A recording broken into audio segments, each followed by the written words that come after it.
Good news! Central Americano MBBS just 34 lakhs. Columbus Central University. మీరు మిమ్మల్ని ఇందాక అడిగాను డైరెక్ట్గా మీరు ఎప్పుడైనా me in the process of discovering your self guilt feel అయ్యారా? గిల్టీ ఫీలింగ్ మీకు వచ్చిందా?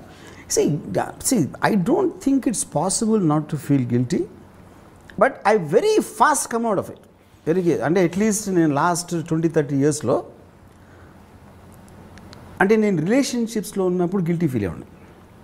ఇది long term relationships 1 year 2 years అలా ఒక ఎవరితోనూ ఉన్నప్పుడు. ఇప్పుడు నాకు కంప్లీట్గా పోయింది అసలు లాస్ట్ 25-30 years నుంచి. ఎందుకంటే I decided to talk like these guys. ముందే చెప్పేస్తారన్నీ, ముందే అన్నీ మొత్తం యూనో. అప్పుడు ఇంక మీరు మీ వర్స్ట్ థింగ్ మీరు చెప్పారనుకోండి.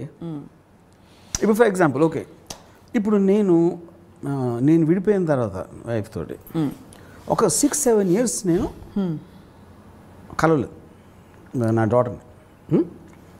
ఎందుకు కలవలేదంటే అంతకుముందు ఉన్న ఒక ఎక్స్పీరియన్స్లో నాకు తెలిసి నాకు బాగా క్లోజ్ ఉన్న ఒక యాక్టరు తను డివోర్స్ తీసుకుని ఇంకొక తనకు ఆల్రెడీ కొడుకున్నాడు దాంట్లో. ఇప్పుడు నేను డివోర్స్ తీసుకుని తనకి తండ్రి లేకుండా పక్కన రోజు ఇలా చేసేసాను అన్న గిల్టీ తోటి ప్రతి వారం వెళ్ళి కంటిన్యూస్గా అతనితో మాట్లాడటానికి పట్టు ట్రై చేసి ఎక్కడ తనకు దూరం అయిపోతాడో.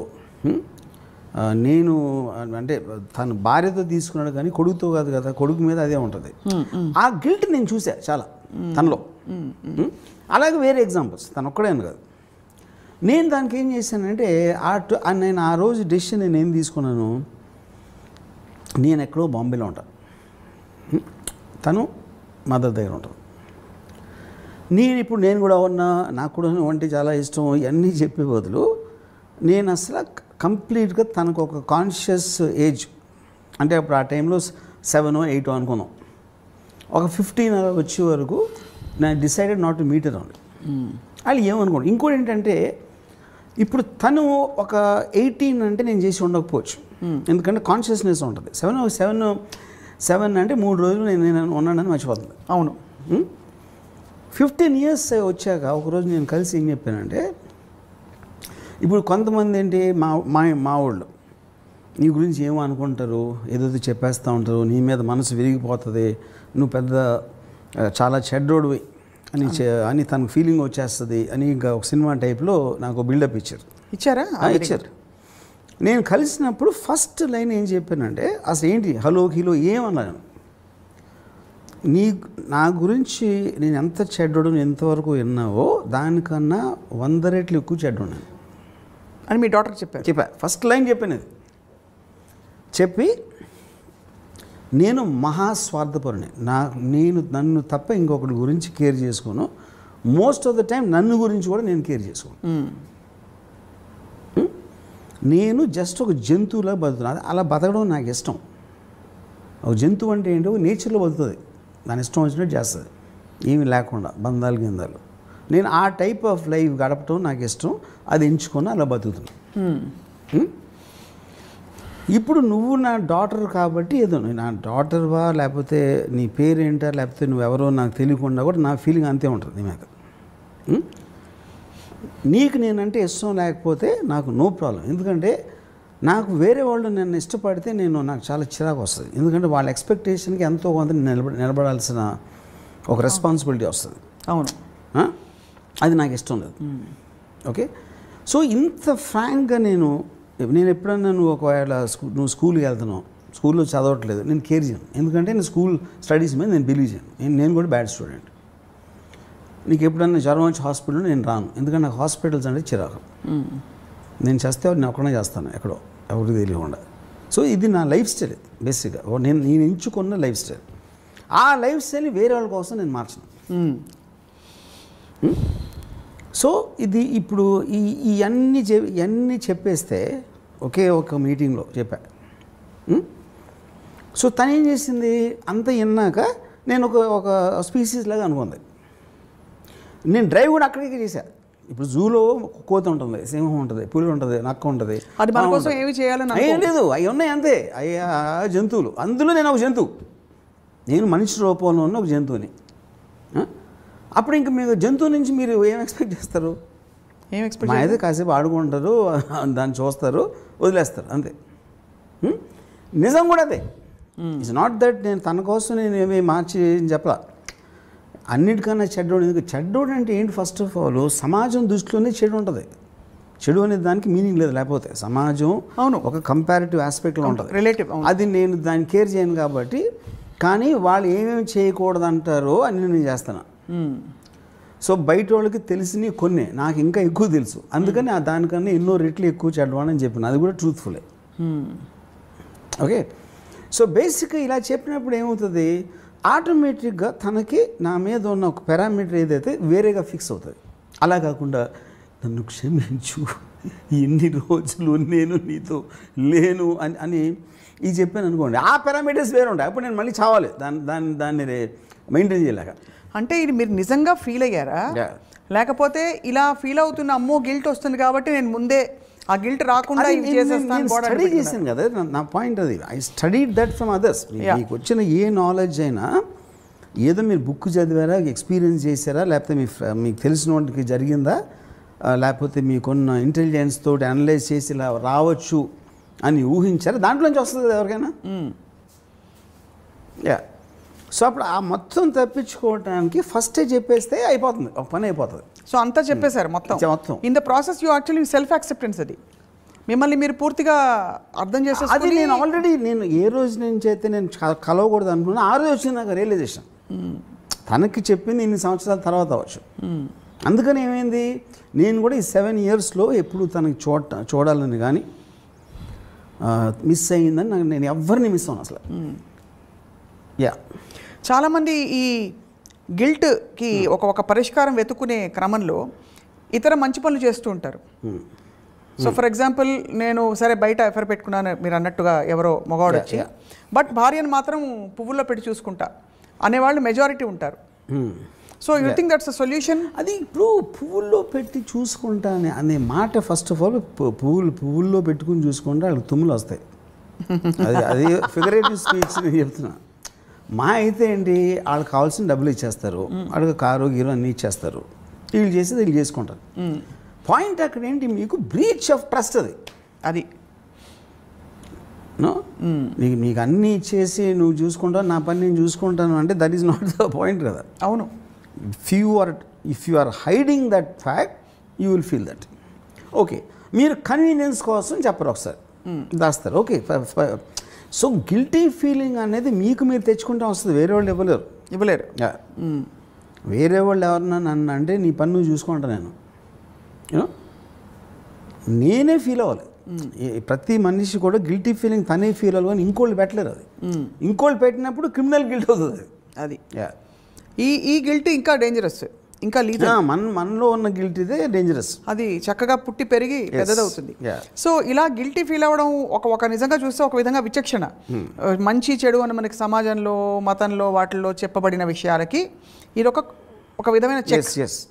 సో ఈ గిల్టీ ఫీలింగ్ ఎవరికైనా వస్తే వాళ్ళు ఏం చేయాలి? ఆప్షన్ ఏ, వెనక్కి వెళ్ళాలా, వాళ్ళ డెసిషన్ తప్పు చేసి ప్రాయశ్చిత్తం చేసుకోవాలా? ఆప్షన్ బి, గిల్ట్ని ఎలా తొలగించుకోవాలి అని వెతకాలా? First of all I think they should understand, they should themselves try to understand why I'm feeling guilty. ఇప్పుడు ఇందాక నేను చెప్పాను, if I'm leaving my daughter for such a long time, దానికి నేను ఆ డెసిషన్ని తీసుకుంటానికి ఫ్యాక్టర్స్ ఏదైతే నేను ఫస్ట్ గుర్తించాలి కదా. అప్పుడు నేను చెప్పాను, నేను చాలా బిజీగా ఉన్నా. అవును. తను ఎప్పుడు మదర్తో ఉంటుంది, మదర్కి నాకు ఏవో వచ్చినాయి భావాలు. అప్పుడు కంటిన్యూస్గా ఒక 100% let it be there. So you are leaving something as a calculated decision for the betterment of the daughter. Right. Okay, నేను అదే టైం ఇవ్వలేను, నేను అవి బిలీవ్ కూడా చేయను, నేను స్కూలింగ్ బిలీవ్ చేయను. ఫర్ ఎగ్జాంపుల్, ఏదేదైతే ఒక తండ్రి తల్లి పిల్లల్ని ఏం చూసుకోవాలనే ఆస్పెక్ట్స్ అనేది నేను అసలు డిస్కనెక్ట్ అయిపోయాను దాంతో కంప్లీట్గా. అప్పుడు I will be a bad parent. That is better that I distance myself. So ఏ రోజైతే తనకు ఒక కాన్షియస్ ఏజ్, అర్థం చేసుకునే ఏజ్ వచ్చిందని ఫీల్ అయినప్పుడు నేను ఎందుకు చేశాను అనేది టక్ చెప్పాను అంతే. అంతటితో అయిపోయింది రిలేషన్షిప్. యూనో, అప్పుడు నేనేంటి ఈ 7 years నాకు నేను గిల్ట్ ఫీల్ అవ్వలేదు. ఆ పర్టిక్యులర్ రోజు ఎప్పుడు నేను ఫీల్ అవ్వలేదు, ఎందుకంటే డెసిషన్ వాళ్ళకి తీసుకున్నాను కాబట్టి. కానీ మీరు చెప్పింది still it is from the others perspective. మీరెంత మీకోసం మీరు నాకు టైం ఉండదు నేను బాంబేలో ఉంటాను అసలు ఫీల్ అవుతుంది కదా బికాస్ ఆఫ్ ఏజ్ అంటున్నా. అది మనం ఏమనుకుంటాం పిల్లలు అని finally what is 7-year-old understand. ఇప్పుడు ఒక్కొక్క ఉంటుంది, ఒక 4 రోజులు ఒక్క వెళ్ళిపోయింది అంతే, ఒక 2 days అయితే బొమ్మ పోయింది, అంతకని ఏముంటుంది ఫాదర్ అని వెళ్ళిపోతే ఆ ఏజ్లో నేను చెప్పేది. దాని తర్వాత ఎక్కడెక్కడో ఫ్యాక్టర్స్ తను ఇందా చూసిందా చదివిందా అన్నిటిలోకి నేను ఒక సమేషన్ ఇచ్చిన అంతే. ఆ సమేషన్ ఇచ్చినప్పుడు కూడా నేను ఎంత బాగా చెప్పాను నేనే ఫీల్ అయిపోయా నాకు నేనే. చాలా I mean actually it is a well thought out process ఇది మీరు చెప్పింది. సో ఆప్షన్ ఇప్పుడు ఒక రిలేషన్షిప్ నుంచి ఇంకో రిలేషన్షిప్లోకి ఎవరైనా అట్రాక్ట్ అయ్యి వెళ్ళిపోయారు అనుకోండి, ఇప్పుడు వీళ్ళకి చెప్పకపోవడం వల్లే కదా వీళ్ళ దగ్గర దాచాల్సి వస్తుంది. సో ఇమోషన్కి బలయ్యే ముందే ఇమోషన్లన్నీ మన చేతిలో ఉండాలి కాబట్టి, సారీ నీతో నాకు ఇప్పుడు ఇలా సరిపడడం లేదు కాబట్టి I may move on in any direction, నీ దారి నువ్వు చూసుకో అని అక్కడే విడగొట్టుకుంటే ఆప్షన్ బితో ఏదైతే రిలేషన్షిప్ ఏర్పడుతుందో దానివల్ల ఈ ఏకేమీ దెబ్బ తగలదు. కాబట్టి కానీ చాలామంది ఇమోషన్స్ మీరు కంట్రోల్ చేసుకొని చెప్తారు, including people like yourself. బలైపోతారు, ముందు పడిపోతారు, పడిపోయాక అయ్యో పడ్డానే అని చెప్పి అప్పుడు మీలాంటి మంచి వ్యక్తులు వచ్చి సమాధానపరిచి లేదా ఏదో విడమర్చి సారీ ఇలా జరిగిపోయింది ఐ మూవింగ్ ఆన్ అంటారు. మిగతా వాళ్ళు అక్కడక్కడ ఇది వదులుకోలేక బికాస్ ఆఫ్ ఇది ఉంటారు. సో ఏం చేయాలంటే you think that when you're done with something it is better to acknowledge to yourself and others. That is the best way to get out.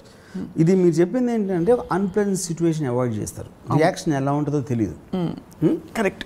దీన్ని ఇంట్లో వాళ్ళు ఏమనుకుంటారు, బయట వాళ్ళు ఏమనుకుంటారు, all these you're all the time living for someone else's opinion, someone else's view point. You know ఎప్పుడైతే మీరు ఆ గిల్టీ ఫీలింగ్ అనేది మీరు అక్నాలెడ్జ్ చేశారు అనుకోండి, అప్పుడు ఆటోమేటిక్గా ఇప్పుడు హస్బెండ్ అలా చేస్తూ ఉంటే వైఫ్ ఒక విపరీతమైన స్ట్రెంగ్త్ వచ్చేస్తుంది. ఆ గిల్టీ ఫీలింగ్ దాన్ని తాటడానికి దాన్ని ఇంకా నొక్కడానికి ట్రై చేస్తారు. నేను చాలాసార్లు స్టార్స్ ఉంటారు, మన ఫిల్మ్ స్టార్స్ వైఫ్స్ అందరిలో ఒక కామన్ పాయింట్ నేను అబ్జర్వ్ చేశాను. I'm not talking about any one actor.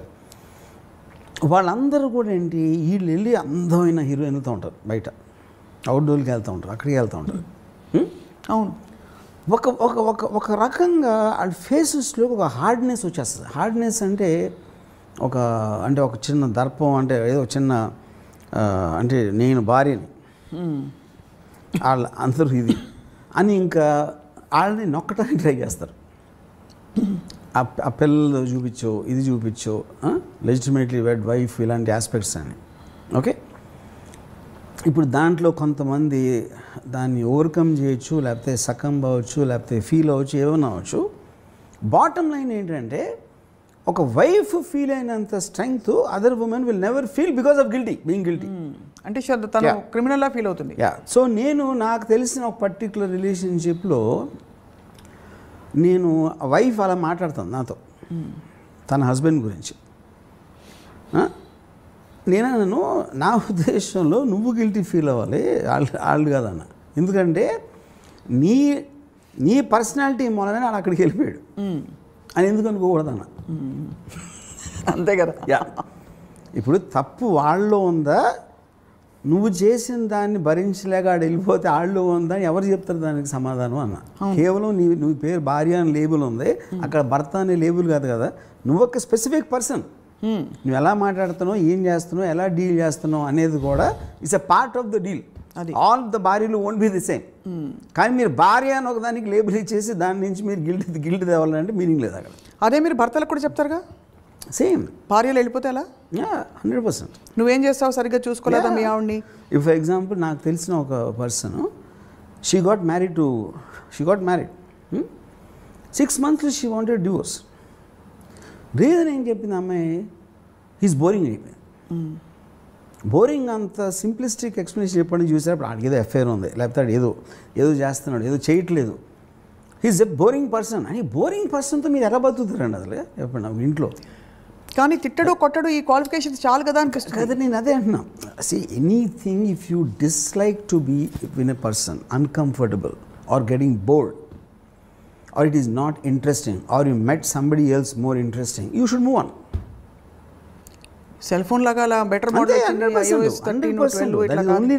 The only thing which will work, because you are born here, మీరు పుట్టింది మీకోసం బతకటానికి.